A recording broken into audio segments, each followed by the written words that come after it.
JuJu Smith-Schuster has already had an eventful off-season, one that included a trip to Hawaii before playing in his first ever Pro Bowl.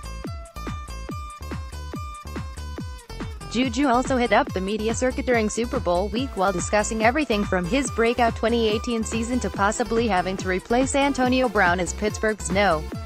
1 receiver moving forward. As you can see below, Smith-Schuster also enjoyed a recent football game with fans inside a shopping mall.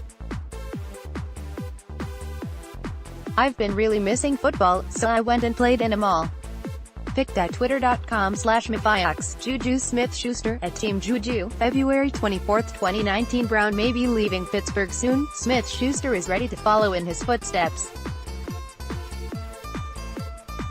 While he made it clear that he wanted Brown to return to the Steelers, Smith-Schuster, speaking to USA Today during Super Bowl week, made it clear that he would embrace the prospect of being Pittsburgh's No. 1 receiver moving forward. It appears, following Brown officially requesting a trade from the Steelers, that Smith-Schuster will get his chance at being the Steelers' top passing option moving forward.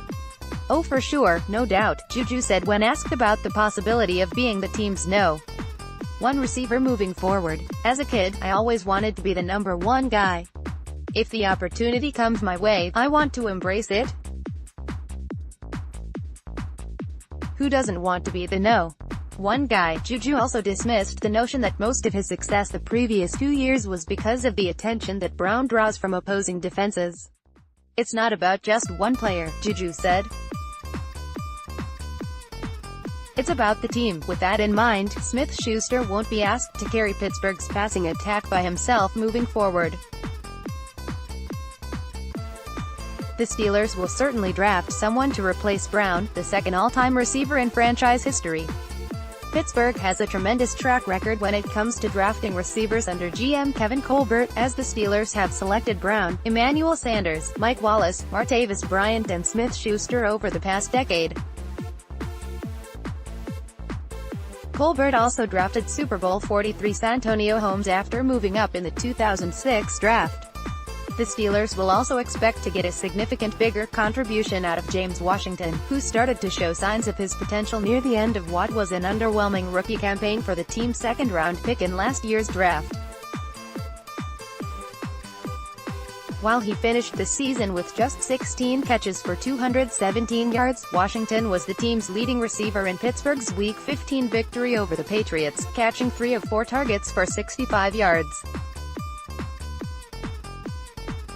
With Brown inactive for Pittsburgh's Week 17 victory over Cincinnati, Washington caught all 3 of his targets for 64 yards while helping the Steelers defeat the Bengals 16-13.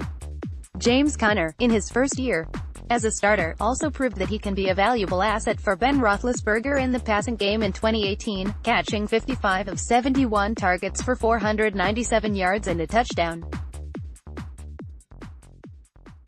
Rookie running back Jalen Samuels was also a viable option in the passing game, catching 3 touchdown passes during his first season in Pittsburgh.